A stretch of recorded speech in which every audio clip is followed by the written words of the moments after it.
ხმაური იყო ხევაჩაურის მუნიციპალიტეტის სოფელ მახვილაურში დავალიანების გამო კობა გოგიტიძემ თავდგირიძების ოჯახს ბინის დაცლა მოსთხოვა. ადგილობრივები ამბობენ, რომ წლების წინ ირაკლი თავდგირიძემ გოგიტიძისგან $10,000 ისესხა. სანაცვლოდ კი სახლის ნასყიდობის ხელშეკრულება გაუფორმა. თავდგირიძემ 3 წლის განმავლობაში ბალის გადახდა ვერ შეძლო. გოგიტიძემ მისგან $25,000 ან ბინის დაცლა მოითხოვა. საქმეში პოლიციის თანამშრომლები ჩაერთვნენ. მეზობლების თხოვნით დამგირავებელმა სესხის გადახდის ვაზა კიდევ 3 თვით გადასწია.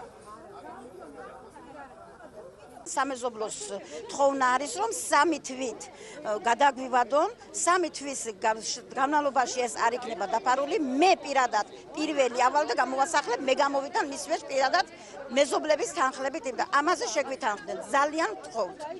არ არის ურიგო ბავშვი და თუ რა ვიცი და აქ მეზობლობა უნდა, ცხოვრება უნდა, ასე უნდა შეგვითანხმდეს. შეთანხმებაზე მივედით იმაზე, რომ 3 თვის განმავლობაში ვადა მომცა რა, მათ შუქა 3 თვე რომ 3 თვის განმავლობაში რა თანხასაც გარკვეული რაღაცა უნდა გადავუხადო და თუ არ გადავუხდი, ჩემი ნებით უნდა გავიდი და ჩემი ნებით უნდა დავტოვო სახლი. სამართლიანი არის რა მნიშვნელობა აქვს მაგაზე.